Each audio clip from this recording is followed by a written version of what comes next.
All right, boys and girls, we are back with another edition of The Big Ben Show. I'm your host, Ben Domenech. You can follow me on X at bdomenech. Follow the show at Big Ben Show Fox on X and on Instagram. And today I want to talk to you a little bit about the trajectory that the President of the United States is currently on. There have been warnings now, multiple warnings, from supporters of the president and from his critics about the direction that this administration is currently going in, about the signs that we're seeing when it comes to the poll numbers, about the degree to which he has potentially been focused too much on foreign policy as opposed to domestic policy, and quite frankly, about the White House's inability to message around the different policy positions that they have had in numerous ways. Ross Douthat is one of the critics of the president who occupies the conservative seat at the New York Times.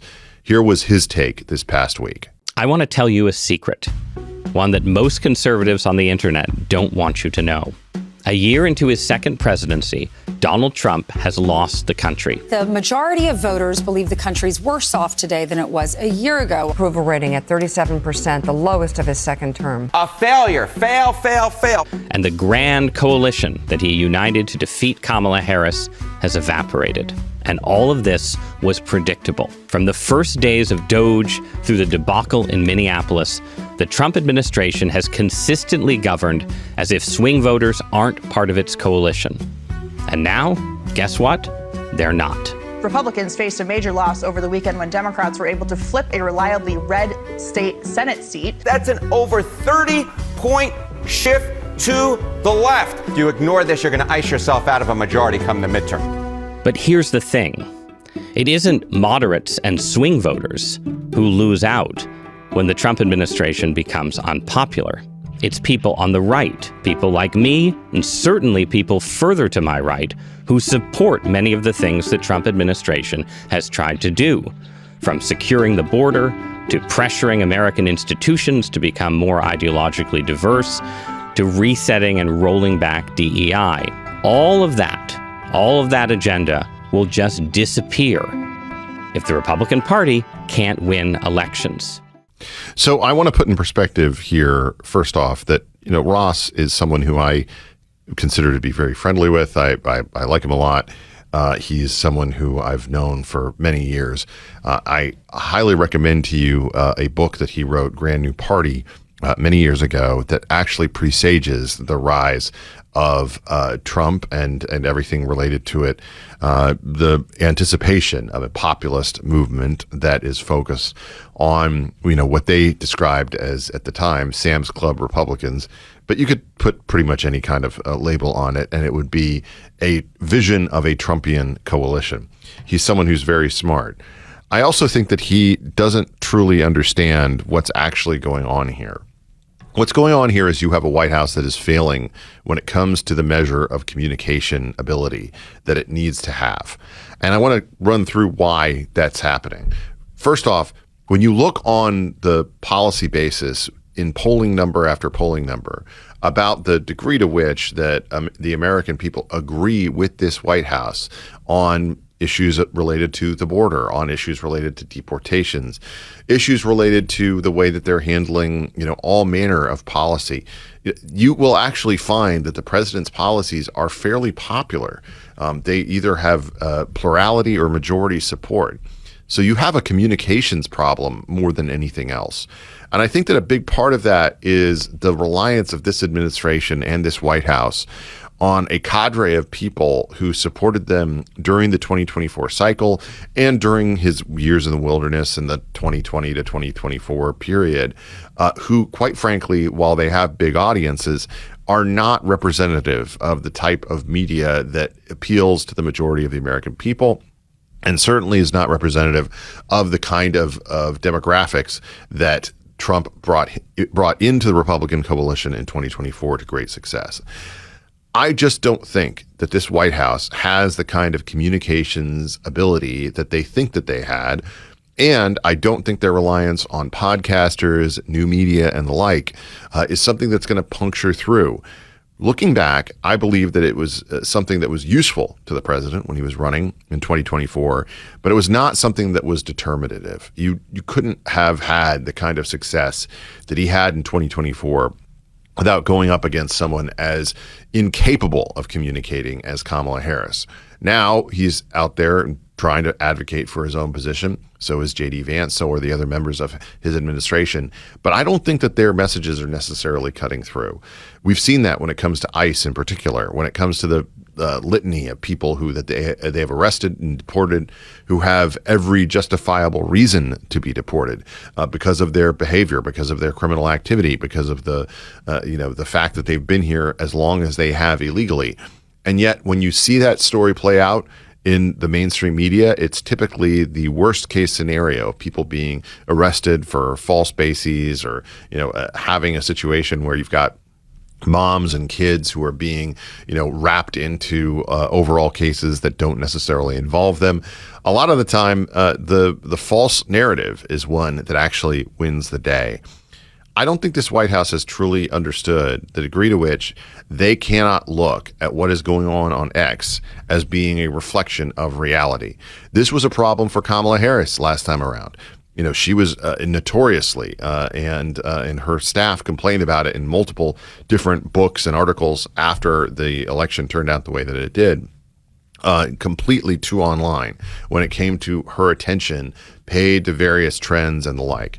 This White House may be making the same mistake, but I think that they have an opportunity to correct that.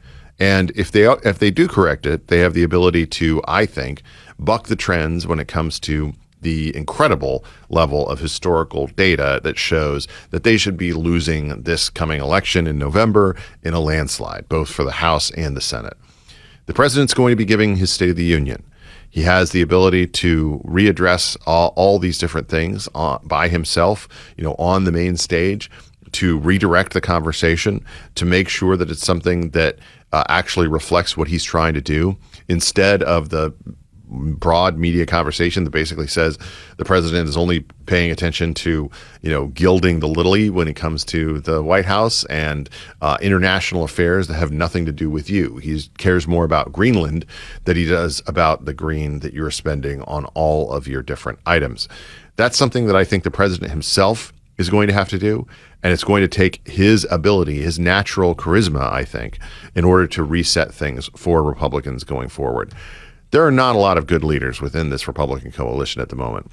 I think we have a real dearth of communicators, and I think that there are a lot of people, who have their sights on different things than what the president is trying to do. But if there can be a reset, I think that this is the opportunity, and you're going to run out of time if you don't do it soon. I'm Ben Domenech. You're listening to another edition of The Big Ben Show. We'll be back with more right after this. Happy to be joined today on The Big Ben Show by Marjorie Dannenfelser. She is the president of the Susan B. Anthony List, a national pro-life group. You can follow her on X at MarjorieSBA. Marjorie, I want to talk to you about a number of different things, but first off, I think we need to talk about the current situation as it relates to abortion drugs and the treatment of them by this administration. It's been an item of much frustration that I've heard about from a lot of different pro-lifers. What's your take on where things stand right now? Well, the abortion rate is up since Dobbs, since the day the Dobbs decision came down and overturned Roe v. Wade. It was around 800,000 annually then. Now it's at least 1.1 million, and that's not counting the illegal drugs coming in from other countries. And the number one reason why the abortion drug is up post-Dobbs is because of the abortion drug, the lack of regulation. And for the most pro-life president ever, in his own words, to have not restored the in-person dispensing requirement on this dangerous drug, lethal for kids and also dangerous for women, is a point of great frustration, to say it mildly. So for our listeners, if you can take us back, Sure. The justification that was used for basically lowering all kinds of barriers to getting this drug when it came to just the steps that you had to take, normal steps, which makes sense from a medical situation. You want to know how old the baby actually is. Right. You want to know if there's going to be complications if you take this drug, all those sorts of things that people who claim to care about women's health, would normally be in favor of. All of that got wiped away. Why did that happen, and why has this administration not sort of reversed what happened? So in Trump 1, there were those reasonable regulations surrounding the dispensing of the drug. And really, anybody who's ever been pregnant, which is a ton of people, knows that you need to have a sonogram to see the gestation of the baby. Is it going to be dangerous to abort that baby, that child at that point? Do you have an ectopic pregnancy? Do you have RH factor, which is lethal in a second pregnancy if you have it in the first? All these things that are very positive, just regular old healthcare for women stuff, can happen if you get it anonymously in the mail, or maybe if your boyfriend puts it in your drink. You're certainly not. So without a requirement of an in-person dispensing, you're in trouble. And why was that all wiped away under Biden? Because of COVID. So we're still living in a COVID hangover where the drugs all those regulations were taken off the books because women had to have them during COVID. They could not go see a doctor, to heck with women's health. Just give them the drugs because frankly, it's an ideological decision because they're more attached to the institution of abortion than they are serving women themselves, and certainly not in no interest in between a woman and a doctor. That was wiped away. So now, where are those sane regulations that were under Trump 1? They're not there for a variety of reasons, and that not many people are happy about this.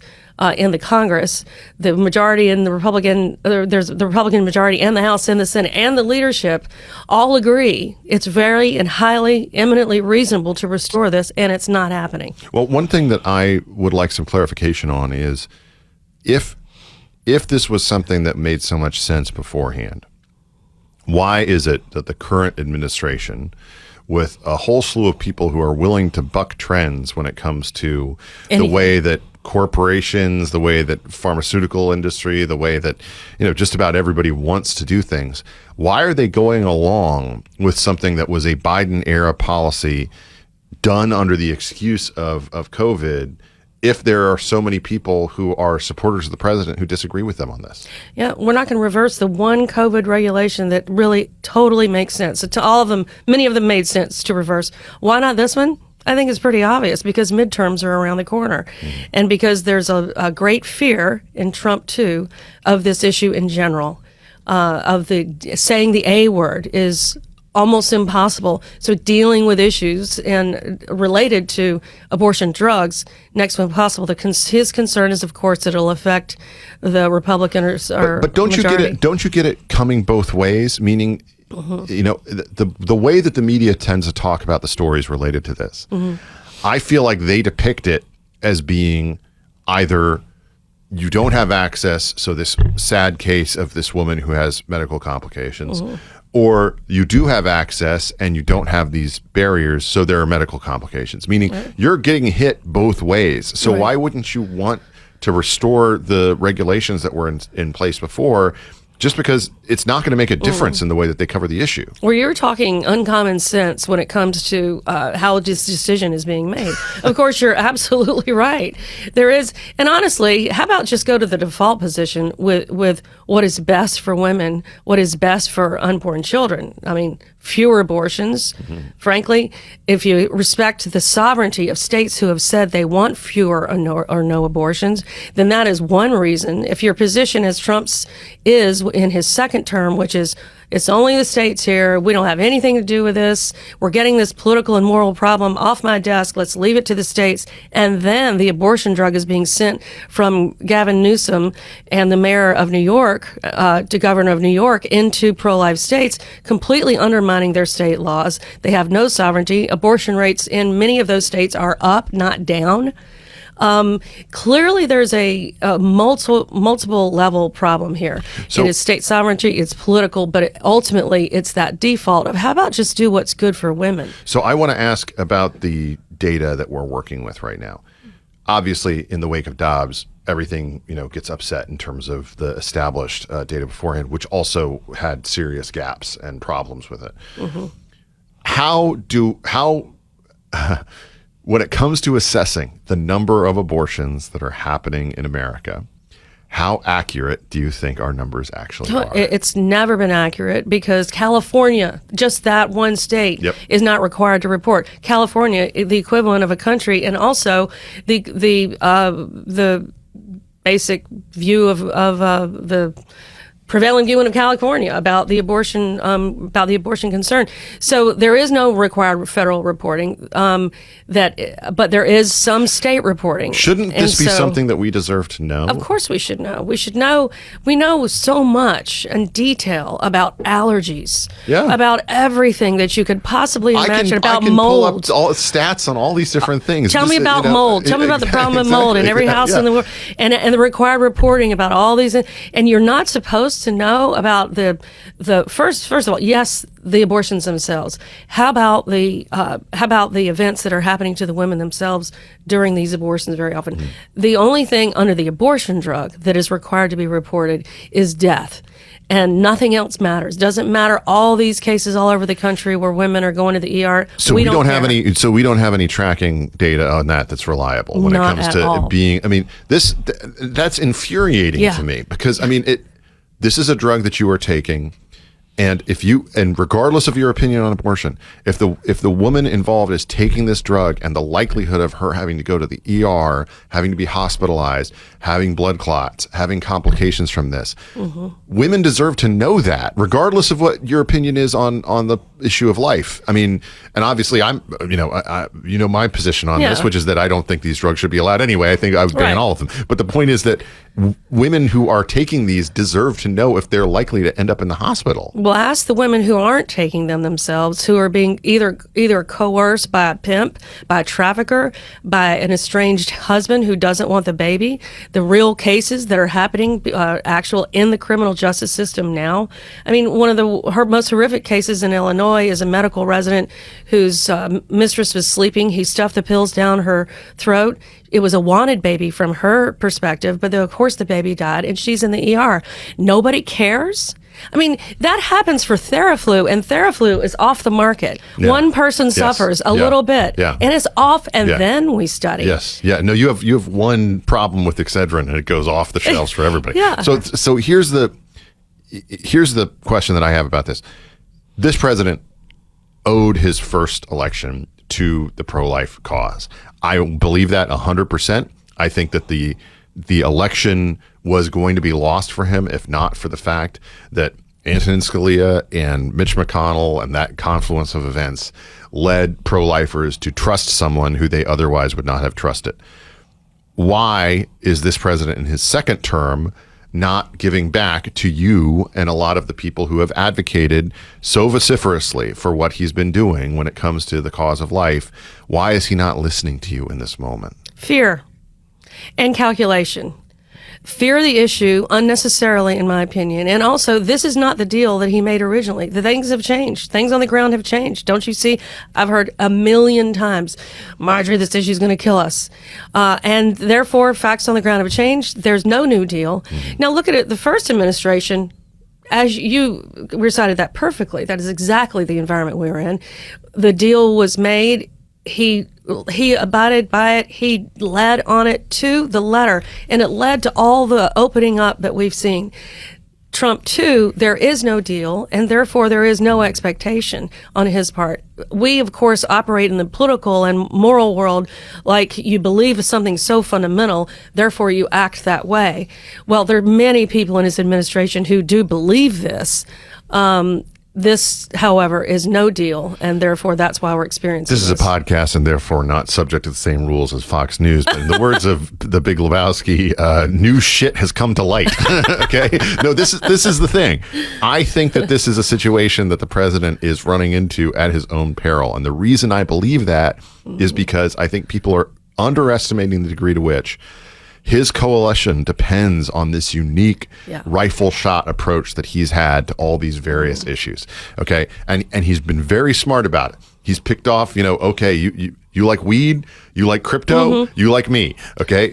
With the pro-lifers, you have to have them motivated. If you have any hope of holding on to the Senate and the House in these midterms, you have to have them out working because they work their asses off when it comes to you, because that, they have the moral imperative involved.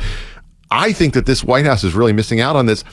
Is the problem that there's someone who has his ear or someone who doesn't have his ear, who should, on this issue? Because it just seems like a gap to me. I don't understand it. It's one of the things that understand the least about the way that this White House is performing?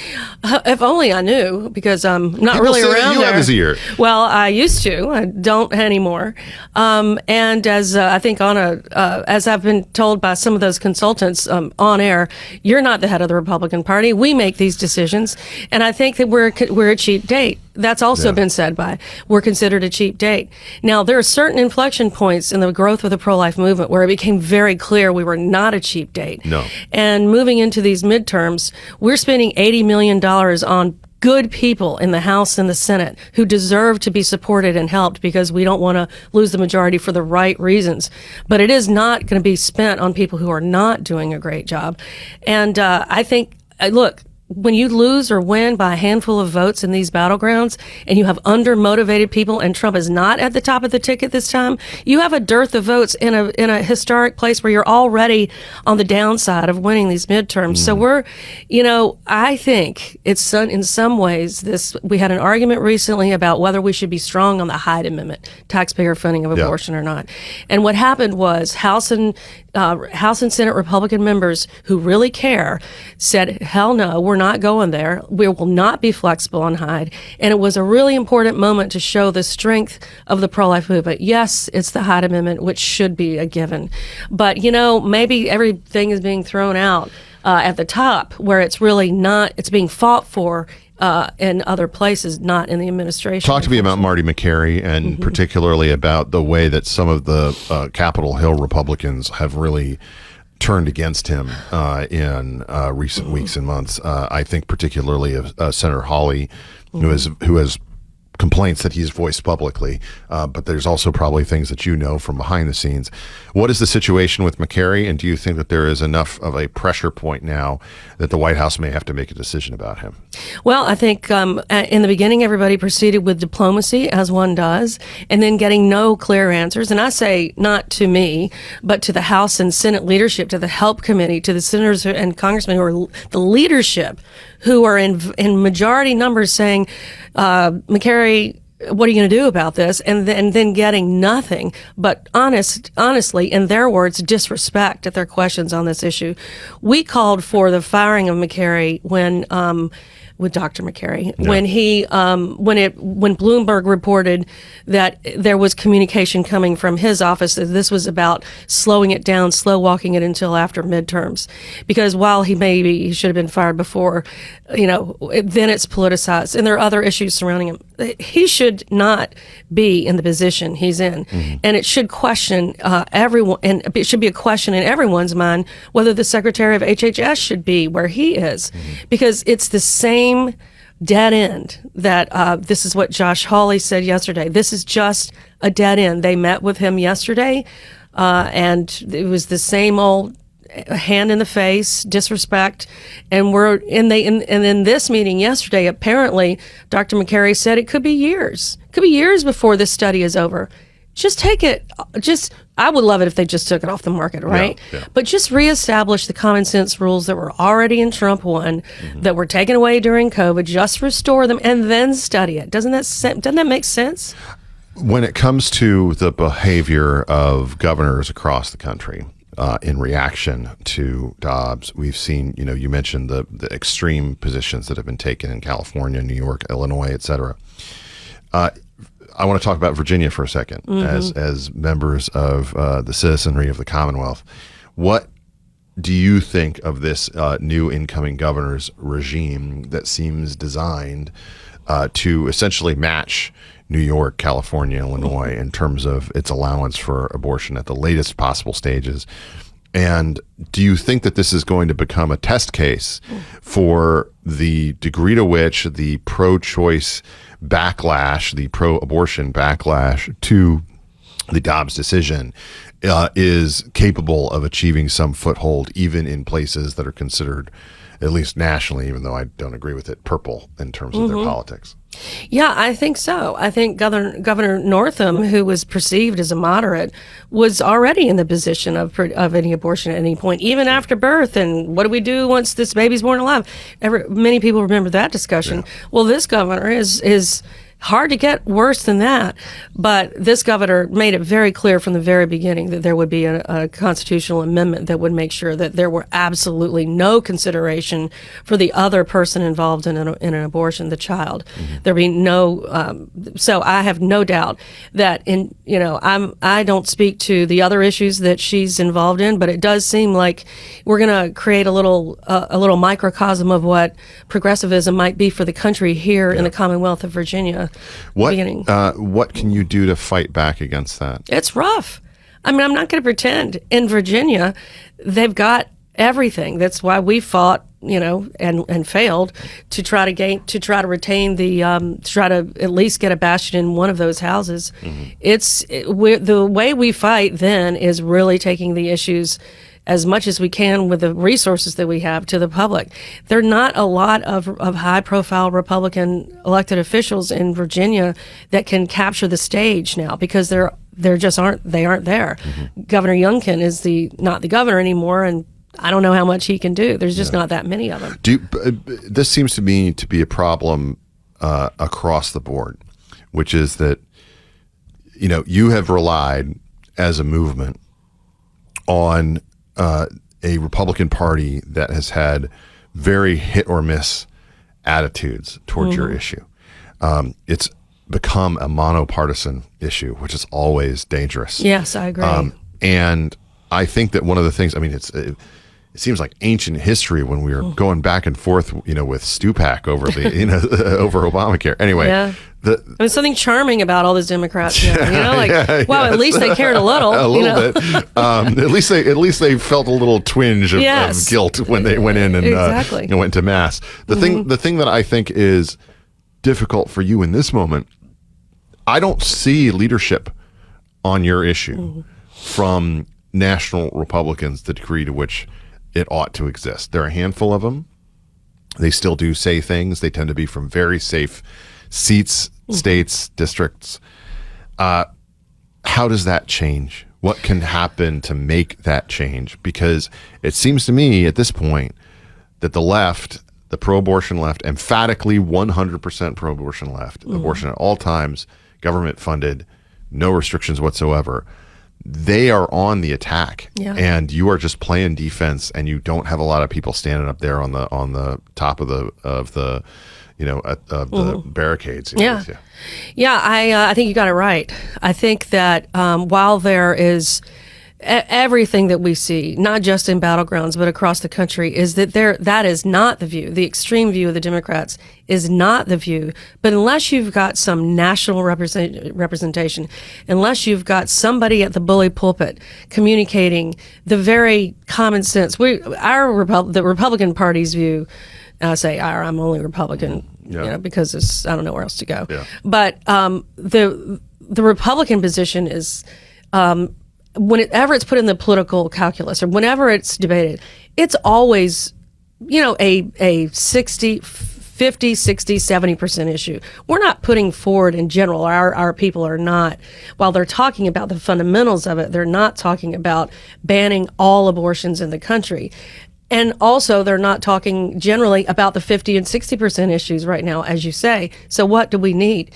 We need, in 2028, a presidential nominee on the Republican side who not only knows the right place to land politically, but actually believes this. And so when the hard weather comes, it's not you figure out how to adjust, how to fix the problem, not whether to stick with the issue or not. What does J.D. Vance think about this issue? I believe he really believes it, and I believe that he has put himself in a very difficult place. I think that everyone's afraid of Donald Trump. I think that you have a very, very difficult task in front of you.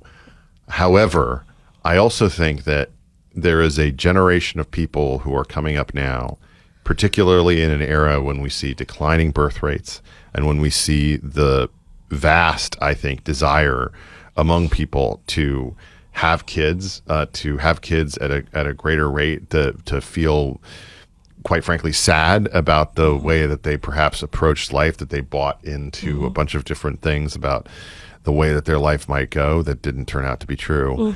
I think that we are actually having a cultural shift that is ultimately going to benefit you, but I think you might have to go through a hard period before you get to that. No one wants a hard period. We're willing to go through a hard period. My view has always been you do the thing right now that you can do to get the best result you possibly can.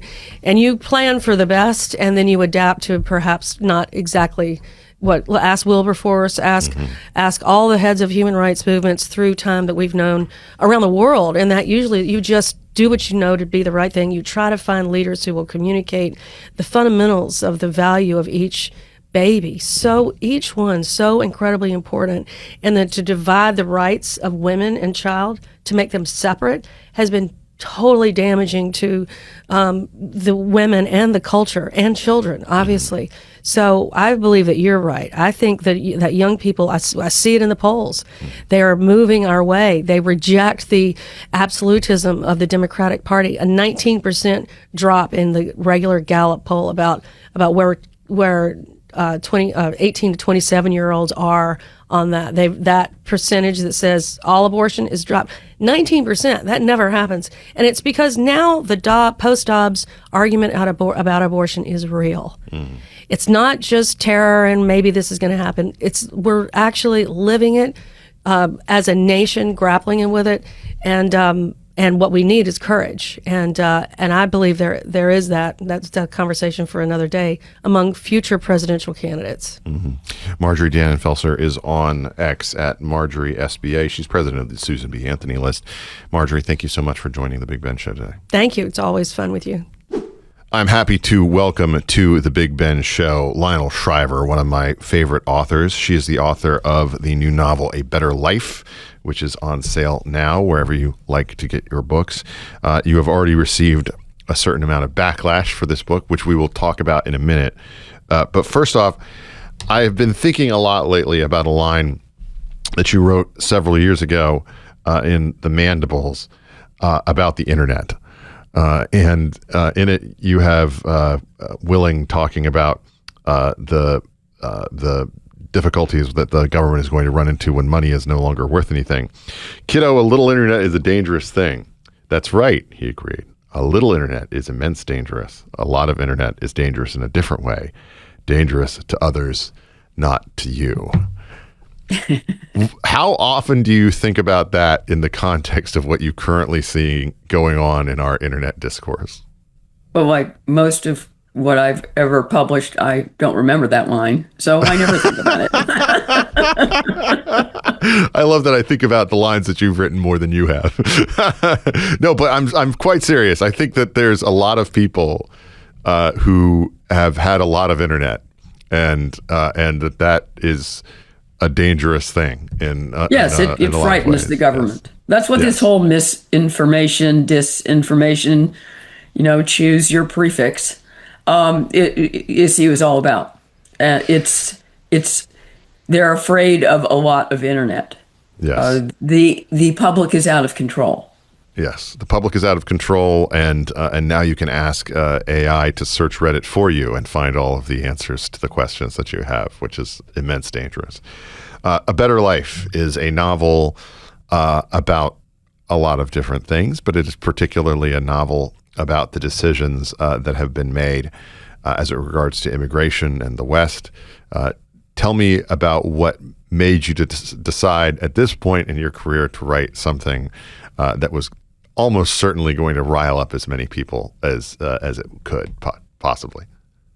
Well, it's true. I'm getting toward the latter part of my career, and why not go out with a bang?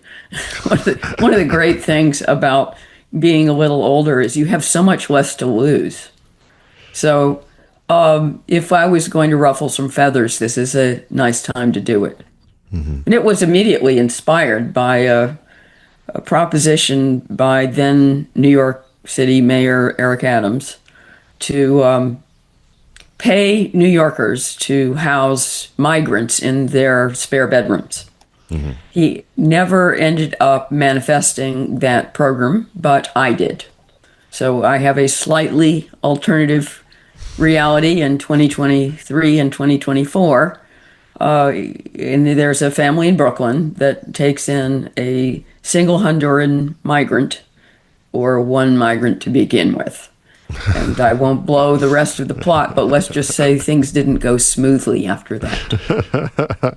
The thing about this is that I remember him proposing that and thinking it sounded, completely ridiculous. But then there were all these people who, especially during the 2024 election, seemed to be embracing that idea on an aggressive level, especially when it came to the controversy around Vice President, then candidate J.D. Vance, and the Somalis in the Midwest. There was just this whole attitude of like, no, we're going to open up our homes and we're going to just kind of fling the doors and say, oh, everything's going to be just fine. Everything's going to be hunky-dory. What was it that possessed you to sort of say, actually, if you think about this from a human nature standpoint, there's some problems here? Well, obviously, these people can't be vetted in the same way that we have not vetted most immigrants. We don't actually have access to the criminal records of the countries they're coming from. So they're just a black box, and you don't know who or what you're going to get. And initially, at least, the family in my novel lucks out because this person is, first off, female, so seems much less threatening than a male counterpart would be. And she's cheerful, she's helpful, she cleans constantly, she cooks for them. And everyone seems to love her. The protagonist is a 26-year-old young man who's living at home. He has a college education in engineering, but he's not doing anything with it. And he has embraced a kind of Zen nothingness, steady state, and therefore doesn't like change of any kind. And this woman, Martine, is change. So he's also much more conservative than his progressive mother and sisters. So they embrace one immigrant and also immigration in general, including mass uncontrolled immigration, with open arms. My protagonist, Nico, is much more skeptical. And the book plays with, who is this woman? She seems almost too good to be true. Maybe she is. And there's an alternative version of her character, which actually gives her a lot more credit for being, first off, a human being, and secondly, pretty smart, very good at manipulating people. He suspects her of being possibly a completely different person, duplicitous, as I said, manipulative, and sly. I think that one of the things that I always love about your novels is that you have characters in them who they aren't necessarily what they seem. There's a lot of characters who show up in your work who have a different little hook or kink to their character that isn't necessarily apparent, and elucidating that or finding it out during the course of the stories that you tell is always a joy to me.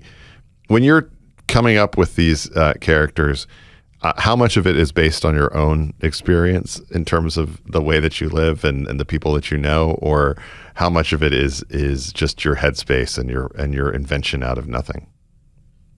Well, on a conscious level, it's invention out of nothing. I don't tend to base very many characters on real people because it's too easy to think that there's more on the page than there is if you are basing it on your own memories and your own experience. Whereas if you invent someone from nothing, or at least that's the way it feels, then you have to make that person real to yourself, and therefore in that process make that person real to your reader. But the truth is, we don't make up anything. I I am always going to be working with my experience of people. I didn't invent the idea of people, and all the aspects of character that I am putting together came from somewhere. So, that ultimately fiction writers work in a kind of montage or collage medium. So you're putting things together in a different way, but the ingredients, the little pieces, can always come from real life. Mm-hmm. A Better Life for example, I've had very recently an experience of discovering that someone was insincere and duplicitous, whom I took at face value. A journalist who did a profile of me. She seemed really nice, and I talked to her for 2 or 3 hours, and she seemed interested, open, friendly, warm, and then published, and this happens all the time, then published a profile that was snide, passive-aggressive, so not really taking responsibility for its own insidious hostility, and full of inaccuracies, all of those to my disadvantage. And it's like, well, first of all, I felt like an idiot. I'm supposed to be so perceptive about human nature, and I should have known better because I've been burned by numerous British journalists before. They're like this. And so the Brits are particularly like this in my experience. She's not the person I saw at first. She had an agenda, and she was very good at disguising it.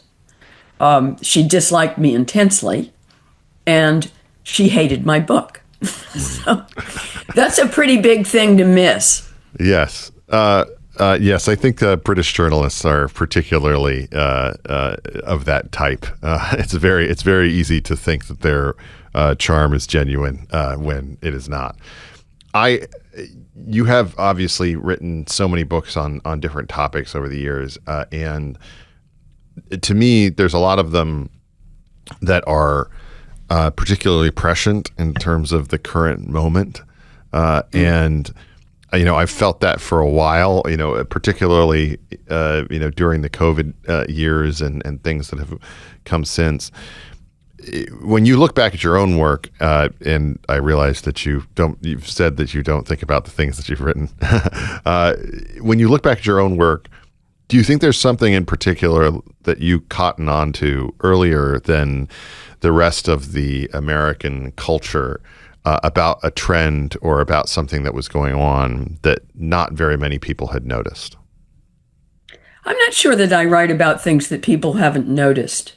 I'm more likely to write about subjects that other fiction writers would avoid. Yes. And A Better Life, the new one, is a good example. Now, this is not a subject that fiction writers have traditionally ignored. In fact, there are lots and lots of especially American novels that are about immigration, but they're always told from the perspective of the immigrant. And the main drama is the immigrants. And overwhelmingly, that story is going to be positive. And I think there are reasons for that. Some of them, of course, are political. The literary world is extremely left-wing. I've never quite understood why. And the other reason, however, is its narrative. It's easy to tell a compelling and sympathetic story from the immigrant's perspective because they are literally on a journey, as we like to say. They're going somewhere. They're trying to achieve something. It may be difficult. They're likely to encounter many obstacles. And they're on a quest. And there's a theory that all of fiction reduces to the quest. And there's something that's reductive, but there's something to that. And what we are latterly calling the settled population, by contrast, seems to have no story. They're merely a backdrop, and at best, they're going to be a bigoted backdrop. They're one of the obstacles. That's all. And so that perspective is largely ignored. but not in my book. Yeah. You said that point about the reduction of things to the Quest. I don't know how much. I don't consider you someone who probably consumes a lot of television. Am I right in making that? You are not right. I love TV. Okay. Have you seen the depictions of the, however you want to describe it, either the Conrad Quest or the Story Circle or what have you, that have been on TV in the last couple of years? Very, very clearly, sort of intentionally done. One of them is Forks, the episode of The Bear, which has every beat, like down to the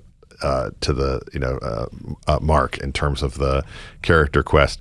The most popular streaming show online for several years running is the animated children's show out of Australia, Bluey, which includes an episode called Curry Quest, which explains the Conrad Quest as they are doing it on screen in front of them.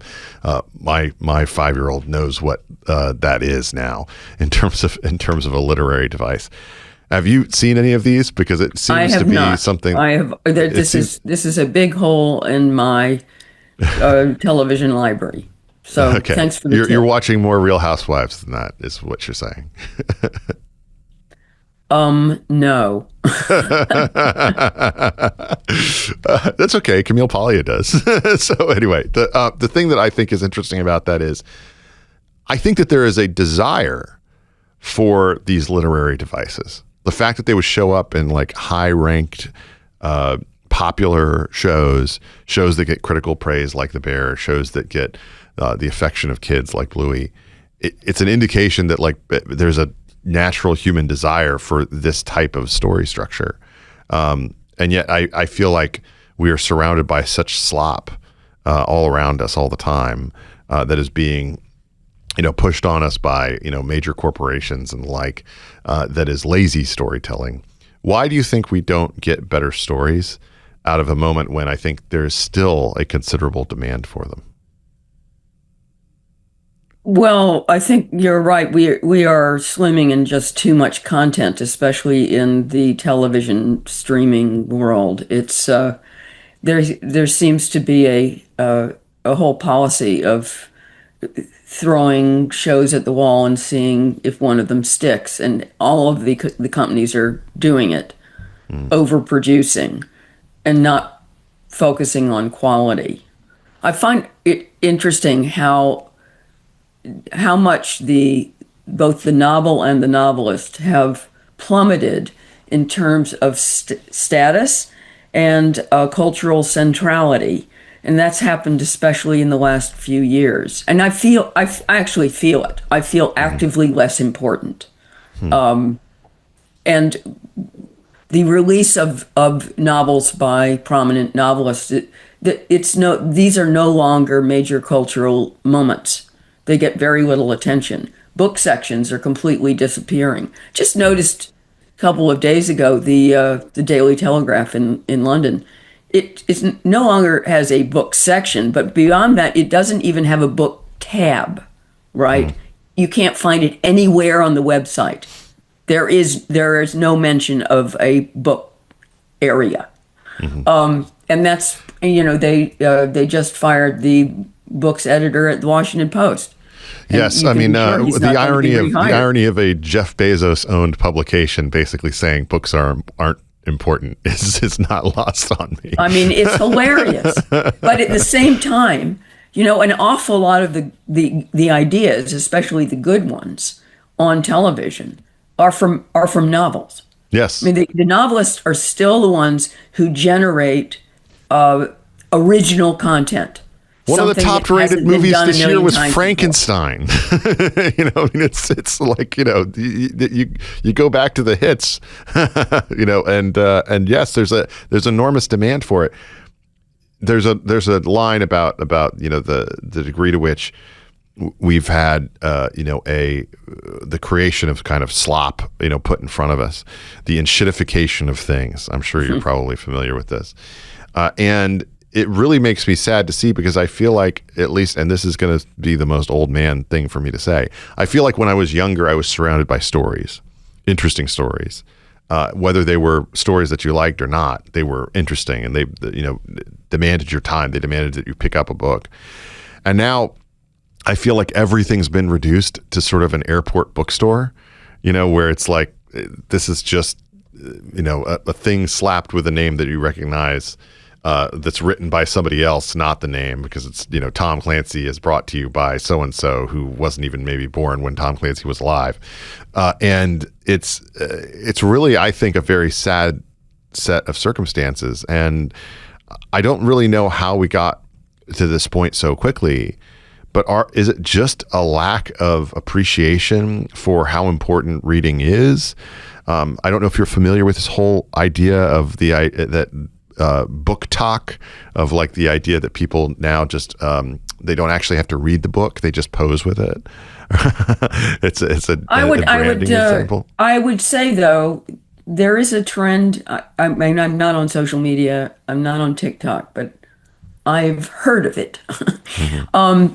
This book talk trend of people rediscovering literary classics.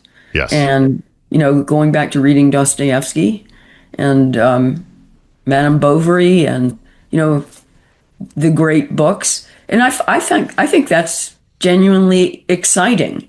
And I like the fact that this is on a popular medium, so that it's not, your English professor telling you have to read these books on the list. It's more almost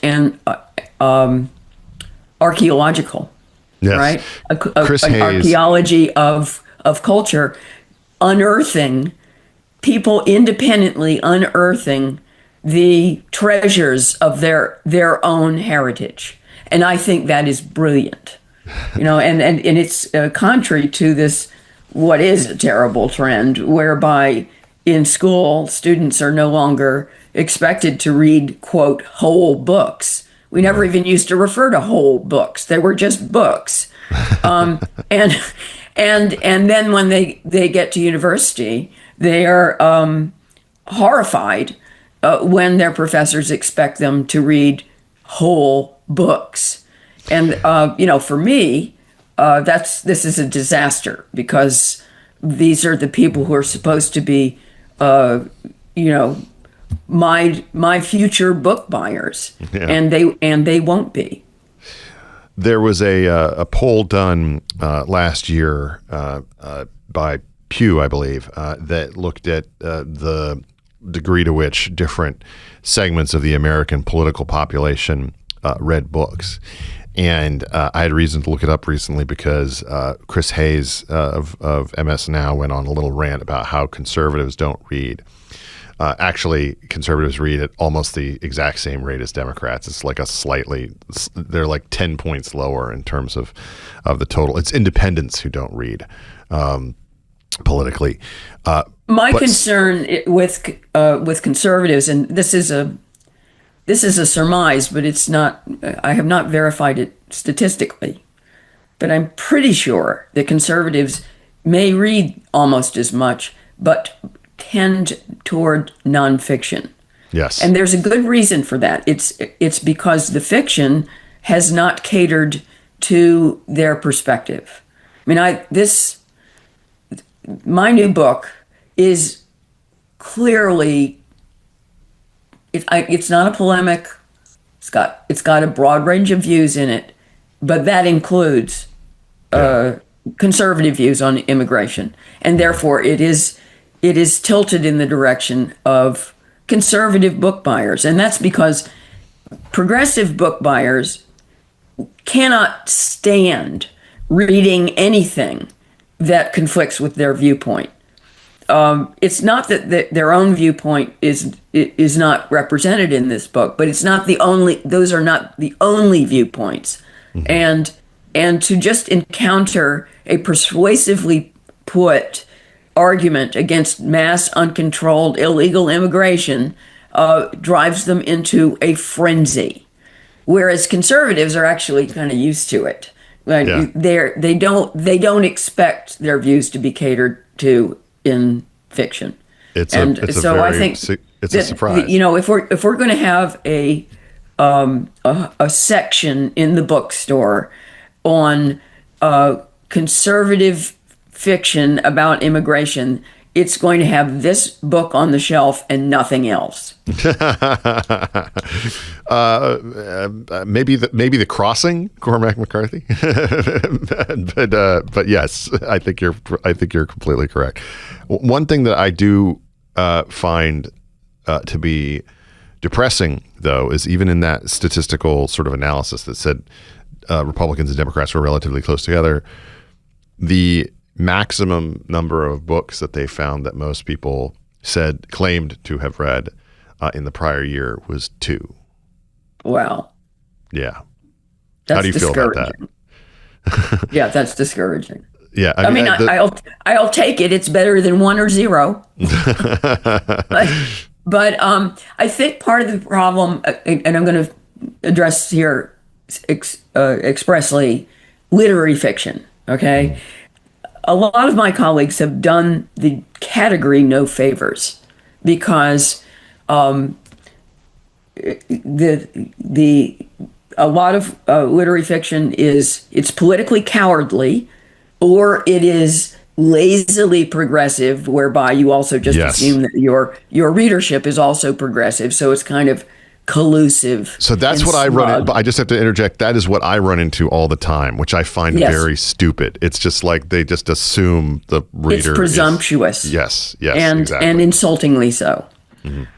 It also presumes not only does everyone agree with them, but this is the righteous position, right? Yeah. But furthermore, you know, a lot of fiction has turned inward. It's about the author. And honestly, I don't think I'm very interesting. And and I don't want my readers to be interested in me. It's just, that's not the project. In fact, I used to write a journal every day. I don't anymore because I don't interest me either. I'm interested in other people and other stuff and other subjects. And furthermore, a lot of literary fiction is boring. You know, it's about words, or it's about, you know, it's about feelings, but with nothing happening. And I'm big on plot. And I also think that reading is supposed to be fun. It's not a test about whether or not you can solve this little clever puzzle to, you know, it's not, you know, subjecting you to a long text with no paragraphs and no punctuation. And it should have jokes in it, like to lighten the mood and get you through. Most of all, it should have a beginning, middle, and end, characters that are interesting, if sometimes annoying, like real people. And it's not about language. I love language. I'm careful with language. I try to make my sentences sing, but in a way that goes straight to the heart of what I'm saying and what this person is like. And not, I don't want you thinking about the words. I don't want you sitting there saying, oh, isn't that a nice sentence? I want you thinking, you know, that's true, isn't it? I'm going to ask you a writing question because you do something that I think, quite honestly, you do better than almost any writer that I've read, which is that you stick the landing. You have these lines that come in at the end of chapters and at the end of stories that just, you know, make the reader go, oh, you know, just like have a little reaction to it. As someone who writes, I have to say, I admire you for putting it that way, because that's exactly it.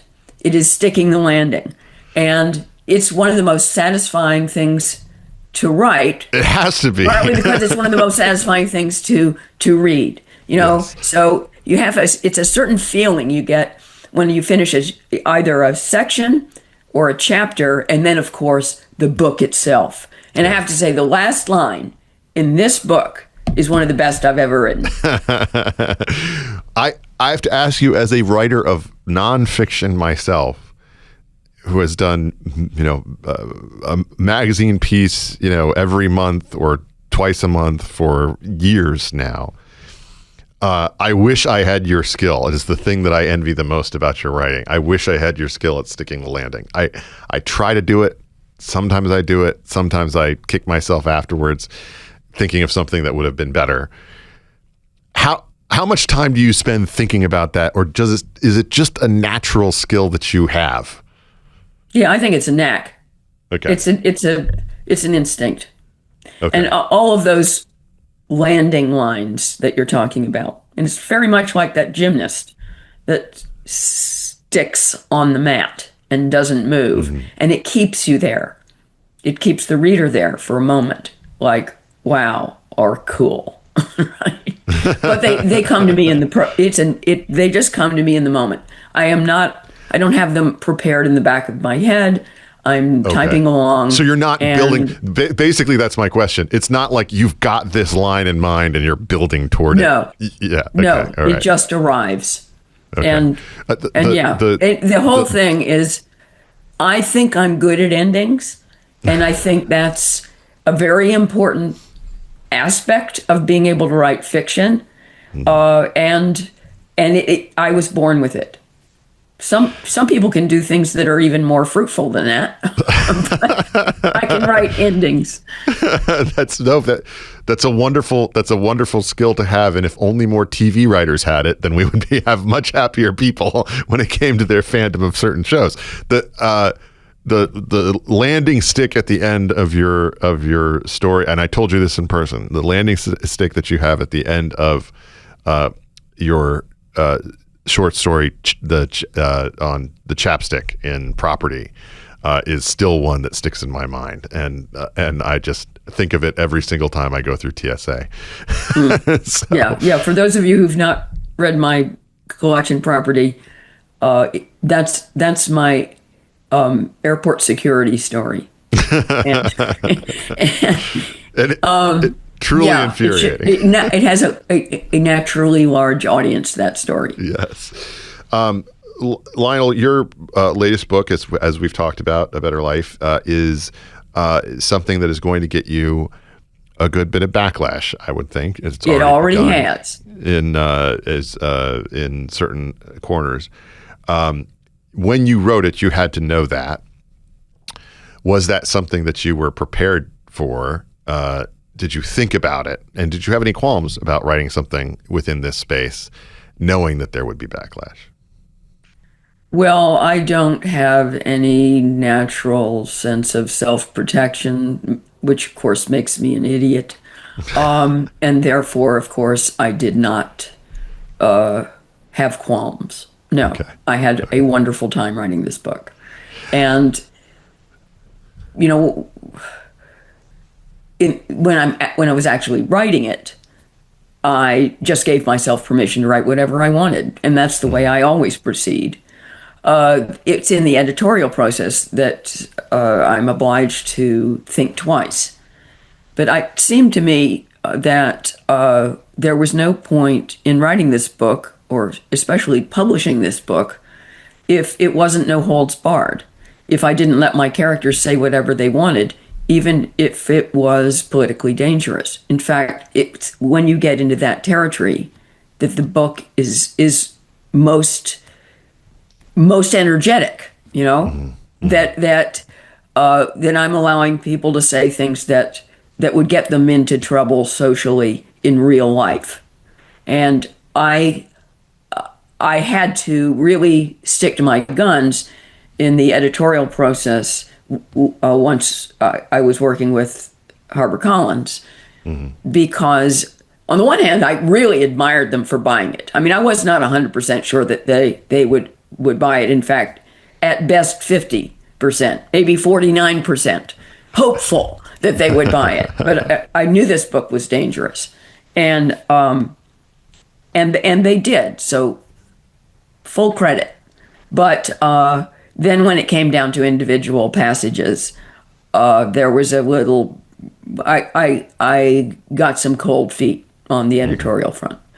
So I had to defend any number of sentences and sentiments in this novel, but it's the dangerous stuff that gives this book a sense of purpose. Yeah. Another book that just talks about how we're a nation of immigrants and we're all learning to get along and form a unity from all our diversity, and it's just we don't need that. It's just that's everywhere. So yeah. So I knew I'd get flack. I have to say, it's one thing to abstractly know that you're going to get flack, and it's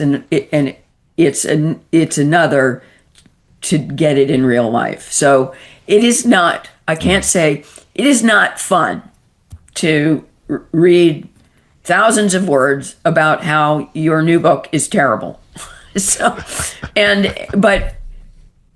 this is what's happening. It's predictable. The New York Times hated it. The Atlantic hated it. Went on for thousands of words about how terrible it was. And these people can't see their own bias. They think that what's wrong is that it's a bad book. But the reality is that this is the most politically charged issue in the country right now. Mm-hmm. And has been for some time. It's not just the latest ICE stuff. It's always been touchy, and it's always been taboo in the left-wing media to say a single discouraging word about mass immigration. So I knew I would offend these people, and sure enough, I was right. But if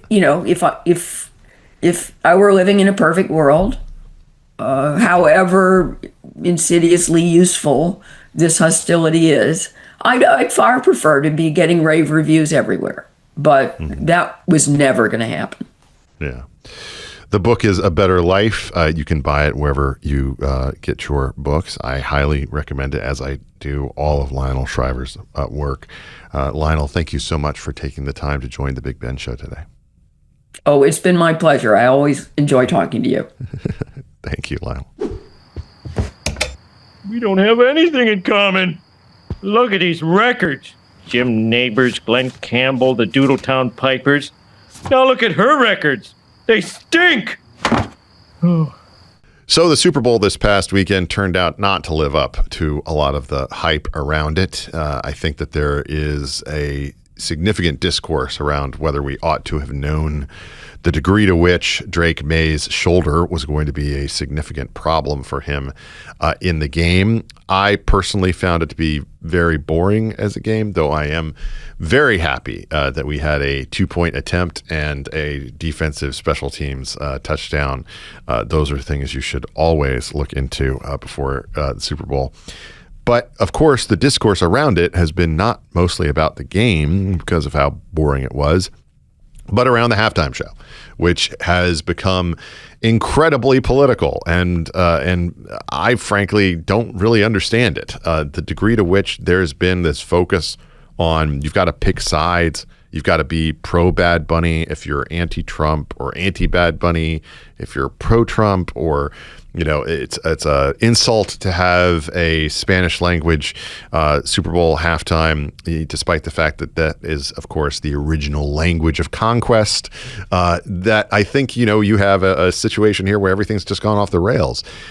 Personally, I think Bad Bunny's fine. I just think he's pretty average. I don't think that he's all that impressive or memorable. I do think that the showmanship that was going on in terms of the choreography and everything around the display was actually quite impressive. I mean, come on, who can't laugh at all these people dressed up as bushes and sugarcane? This is the thing, though, about Super Bowl halftimes. They are not meant for people like me. People like me who tune in to the game. We will tune into football anywhere at any time. We will get up in the middle of the night to watch it on the other side of the world. We are completely owned by this league. And the Shield knows it, and Roger Goodell knows it. So instead, when they do these kinds of things, they are booking for all the people who that is not true of.